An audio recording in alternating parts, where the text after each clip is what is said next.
rod of length L is placed along the x-axis between x equal to 0 and x equal to L. The linear density यानी कि mass by length rho of the rod varies with the distance x from the origin as rho is equals to a plus bx. Find the SI unit of A and B. Find the mass of the rod in terms of A, B and L. सुनिए आप, यहाँ पे सुन आप, ये x axis है और यहाँ पर ये है y एक्सिस, ठीक है, और यहाँ पे एक रोड दी हुई है जिसकी लेंथ L है, यहाँ पे एक रोड दी हुई है ऐसे, ठीक है, और इस रोड की जो लेंथ है दैट इज L, इस रोड की लेंथ L है, यहाँ पे is placed along the x axis के अलोंग रखी हुई है, मतलब x इक्वल टू 0 से लेकर x इक्वल टू L तक रखी हुई है, राइट, ये इसकी लेंथ है। अब इसने बोला कि the linear density linear mass density यानी कि मास बाय लेंथ, रो की वैल्यू देखो, रो होता है मास बाय लेंथ, रो कैसे होती है बताइए, मास बाय लेंथ होता है, मास बाय लेंथ होता है रो, लीनियर मास डेंसिटी की बात कर रहे हैं यहाँ पे, तो लीनियर मास डेंसिटी इसकी रो है। Of the rod varies with the distance x from the origin as rho is equals to a plus bx, और वो डेंसिटी भी बदल रही है, जो डेंसिटी की वैल्यू दे रखी है वो a प्लस bx है, मतलब डेंसिटी बढ़ रही है, इसके अंदर यहाँ पे डेंसिटी सबसे कम है, और जैसे जैसे x की वैल्यू बढ़ती चली जाएगी, जैसे जैसे x की वैल्यू है, a और b कांस्टेंट है यहाँ पे, a और b है यहाँ पे कांस्टेंट, और जैसे जैसे x की वैल्यू बढ़ेगी रो की वैल्यू बढ़ेगी यहाँ पे, अगर हम x के लिए l डाल दें यहाँ पे तो डेंसिटी सबसे ज्यादा, यहाँ पे x की वैल्यू l डाल दे डेंसिटी यहाँ पे सबसे ज्यादा, और x की वैल्यू 0 डाल दे तो डेंसिटी कितनी आएगी, a के बराबर, सबसे कम, मतलब यहाँ से लेके यहाँ तक डेंसिटी बढ़ेगी। डेंसिटी बढ़ने का मतलब क्या, मैं ये बता रहा हूँ आपको, देखो डेंसिटी इसमें मैं पहले क्वेश्चन बोल देता हूँ क्या, इसमें एक तो a और b की वैल्यू निकालनी है, a और b डायमेंशन निकालनी है, इसकी यूनिट सॉरी इसमें निकालना क्या क्या है, इसका फर्स्ट पार्ट में a में बोला गया है, इसके अंदर unit of a and b, ऐसा units of a and b आपको निकालना है, और इसका जो सेकंड पार्ट है उसके अंदर आपको क्या निकालना है कि मास ऑफ द रोड निकालना है आपको, मास ऑफ रोड ये आपको निकालना है, ठीक है। करते हैं इस वाले क्वेश्चन को सोल्व। सुनिए आप, इसके अंदर जो है ना यहाँ पे डेंसिटी बढ़ रही है, डेंसिटी बढ़ने का मतलब क्या है यहाँ पे कि ये जो रोड है ना ये रोड यूनिफॉर्म नहीं है, यहाँ पे अगर हम लोग इक्वल लेंथ के पीसेस लें इसके, मतलब जैसे कि यहाँ पे इक्वल लेंथ के dx लेंथ के पीसेस ले लो आप, इसके इक्वल लेंथ के पीसेस ले अगर हम dx इक्वल लेंथ है, तो इस केस के अंदर मास जो होगा ना वो इक्वल नहीं होगा, लेंथ इक्वल है लेकिन मास इक्वल नहीं है, यहाँ पे इसका मास सबसे कम, इसका मास थोड़ा ज्यादा, इसका मास और ज्यादा, इसका मास और ज्यादा, और इसका जो मास है वो सबसे ज्यादा, यानी कि इसके अंदर जो मास होगा ना वो बढ़ता चला जाएगा, हालांकि पीसेस की जो लेंथ है वो इक्वल है। डेंसिटी बढ़ने का मतलब ये है, मतलब क्या हुआ कि ये तो उस लकड़ी की बनाई हुई हो और ये उससे हैवी मटेरियल की बनाई हुई है, ये पीस, ये वाला पीस उससे हैवी मटेरियल का, आखिरी वाला पीस हो सकता है बिल्कुल ही आयरन का या उससे भी हैवी मटेरियल का बना रखा है, मतलब डेंसिटी बढ़ती जा रही है, समझ रहे हो ना बात को।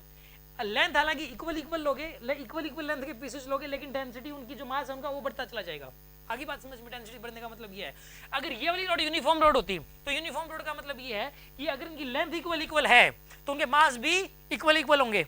यूनिफॉर्म डेंसिटी का मतलब और नॉन यूनिफॉर्म डेंसिटी का मतलब आप दोनों में फर्क समझिए, आप यूनिफॉर्म रोड और नॉन यूनिफॉर्म रोड में क्या फर्क होता है। अब सुनो, इसमें आपको एक तो ए और बी की डायमेंशन बतानी है। देखो यहाँ पे इसने रो को बोला कि मास बाय लेंथ, यानी कि इसकी जो यूनिट बतानी है ना, इसकी यूनिट होती है किलोग्राम पर मीटर। हाँ जी, लीनियर मास डेंसिटी की यूनिट क्या होती है,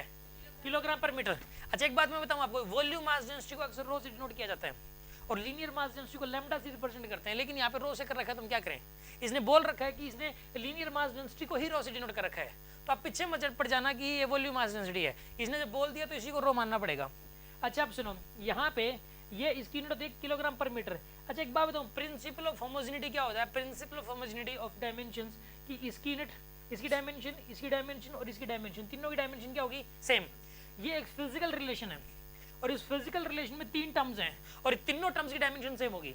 तीनों टर्म्स की डायमेंशन क्या होगी, सेम, जो यानी कि इनकी यूनिट भी फिर सेम होगी, इसकी जो यूनिट है वही इसकी यूनिट है, वही इसकी यूनिट है, तीनों की यूनिट सेम होगी, ठीक है ना। अब एक बात बताओ, इसकी यूनिट क्या होता है यहाँ पे, किलोग्राम पर मीटर, तो यहाँ पर इसकी यूनिट भी क्या हो जाएगी, किलोग्राम पर मीटर हो जाएगी, और इस पूरे bx की यूनिट क्या होगी, इस पूरे bx की यूनिट बताइए, किलोग्राम पर मीटर होगी ना इस पूरे bx की यूनिट, और क्या होगी, किलोग्राम पर मीटर, और इस x की यूनिट क्या होगी, मीटर। अरे x की यूनिट क्या होगी यहाँ पे, इस मीटर को नीचे ले जाओ आप, इस मीटर को आप नीचे ले जाओ तो b की यूनिट क्या है यहाँ पे, किलोग्राम पर मीटर स्क्वायर, ये b की यूनिट आ गई आपके पास, ये b की यूनिट आ गई और ये आपके पास a की यूनिट आ गई, a की यूनिट आ गई और b की यूनिट आ गई, तो a पार्ट हो गया इसका सोल्व। आगे ना बात समझ में आपको, कोई डाउट है इसके अंदर। अब इसका सेकंड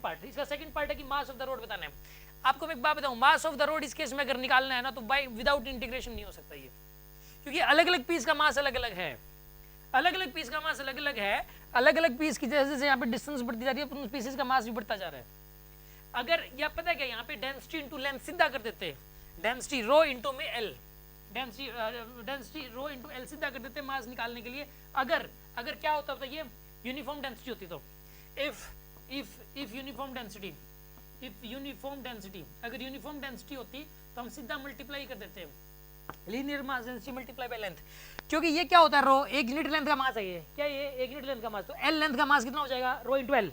रो इंटू एल हो जाएगा। लेकिन ये फॉर्मूला कब लगाओगे, जब रो कैसा हो, यूनिफॉर्म हो, रो की वैल्यू कांस्टेंट हो। बट रो क्या है यहाँ पे बढ़ रहा है रो, अगर रो बढ़ रहा है तो इस क्वेश्चन में हम लोग विदाउट इंटीग्रेशन इस क्वेश्चन को नहीं कर पाएंगे, इसमें इंटीग्रेशन का यूज करना पड़ेगा। इसमें पता करना क्या पड़ेगा, हमें एक छोटा सा पीस लेना पड़ेगा कि dx लेंथ का, ये वाला छोटा सा जनरल पीस ले लिया हमने कोई भी, जो कि यहाँ से x डिस्टेंस पे है, यहाँ से x डिस्टेंस पे एक छोटा सा dx लेंथ का पीस ले लिया, और इस पीस का मास निकाल लेंगे हम, और इस पीस का मास निकाल के उसको इंटीग्रेट करेंगे, यहाँ से लेके यहाँ तक आंसर आ जाएगा आपके पास, ठीक है ना। किसी जनरल पीस को लेके उसी को इंटीग्रेट कर दो, तो इस जनरल पीस का मास मान लो dm है, ये जो छोटा सा मास है, ये छोटे से मास का मास, इसका मास कितना मान लिया आपने dm, dm क्या दीजिए, ये छोटे से पीस का मास है, इसका मास कितना आ जाएगा बताइए, रो इंटू में dx, क्या हो जाएगा बताइए इसका मास, रो इंटू dx, और रो की वैल्यू कितनी है इस जगह के लिए, इस जगह के लिए रो की वैल्यू है a प्लस bx, क्या बताइए a प्लस में bx इंटू dx, ये आपके पास dm की वैल्यू आ गई, this is the value of dm, ये छोटे से पीस का मास आ गया, ठीक है ना। इसका एक एंड जो है ना a प्लस bx की डिस्टेंस पे है ना, तो इसका हर पार्ट a प्लस bx की डिस्टेंस पे मान सकते हो इतना छोटा सा है, ठीक है ना। हालांकि ये वाला जो पार्ट है ना, ये वाला जो पॉइंट है इसका, ये x डिस्टेंस पे नहीं है, ये तो x प्लस dx की डिस्टेंस पे है, और ये वाला पॉइंट कितनी डिस्टेंस पे, x की डिस्टेंस पे है। तो यहाँ पर भी डेंसिटी बदल रही है, देखा जाए तो यहाँ पे कम है, यहाँ पे ज़्यादा, यहाँ पे और ज़्यादा, यहाँ पे बहुत ज़्यादा, लेकिन ये पीस इतना छोटा है, यहाँ इतना छोटा है कि यहाँ पे जो डेंसिटी वही हर जगह मान लो आप, समझ आ रही है बात आपको। तो हमने क्या किया कि सीधा डेंसिटी इंटू लेंथ कर दिया, इस पीस की डेंसिटी क्या है इतनी, इस पीस की लेंथ कितनी है इतनी, तो इस पीस का मास आ गया आपके पास। अब जनरल पीस का मास निकाल लिया, अब इसको इंटीग्रेट करना है यहाँ से लेके यहाँ तक, इंटीग्रेट करते ही आंसर आ जाएगा आपके पास। इसको इंटीग्रेट करिए आप, कहाँ से कहाँ तक इंटीग्रेट करना है, 0 से लेके l तक, इसको इंटीग्रेट करो आप, a प्लस में a dx इंटीग्रल प्लस में bx dx इंटीग्रल, ये भी 0 से लेके l तक और ये भी 0 से लेके l तक, समझ आ रही है ना पता आपको। तो यहाँ पे a dx का इंटीग्रेशन क्या आएगा, यहाँ पर ये a इंटू एक्स, कहाँ से कहाँ तक 0 से लेके l तक, dx का a तो कॉन्स्टेंट है 12 का, dx का इंटीग्रेशन क्या हो जाएगा x, और लिमिट कहाँ से कहाँ तक 0 से लेके l तक, और यहाँ पे b को बाहर ले लो आप, तो यहाँ पे अगर हम b को बाहर ले लें तो यहाँ पे x dx कितना आएगा इसका इंटीग्रेशन, x स्क्वायर बाय 2 आएगा, ये कितना आएगा यहाँ पर बताइए, x स्क्वायर बाय 2, कहाँ से कहाँ तक 0 से लेके l तक, 0 से लेके l तक, तो क्या आएगा बताइए, यहाँ पे इसको सॉल्व करोगे तो a l माइनस में b into L square by 2, b into L square by 2, ये आंसर आएगा आपके पास, ठीक है ना। ये आपके पास टोटल मास आ गया एल के टर्म्स में, प्लस आएगा, सॉरी प्लस। कोई ये कहता कि यहाँ 0 से लेके l बाय 2 तक का मास बताओ, 0 से लेके l बाय 2 तक का मास, तो लिमिट कहाँ से कहाँ तक डालते हैं, 0 से लेके l बाय 2 तक। कोई कहता कि l बाय 2 से लेके अगली जो आधी रोड है यहाँ से लेके यहाँ तक का मास बताओ, यहाँ से लेके यहाँ तक का मास बताओ, तो लिमिट क्या डालते हैं, l बाय 2 से लेके l तक। आप समझ में आ गया आपको, कोई डाउट है किसी के मन में?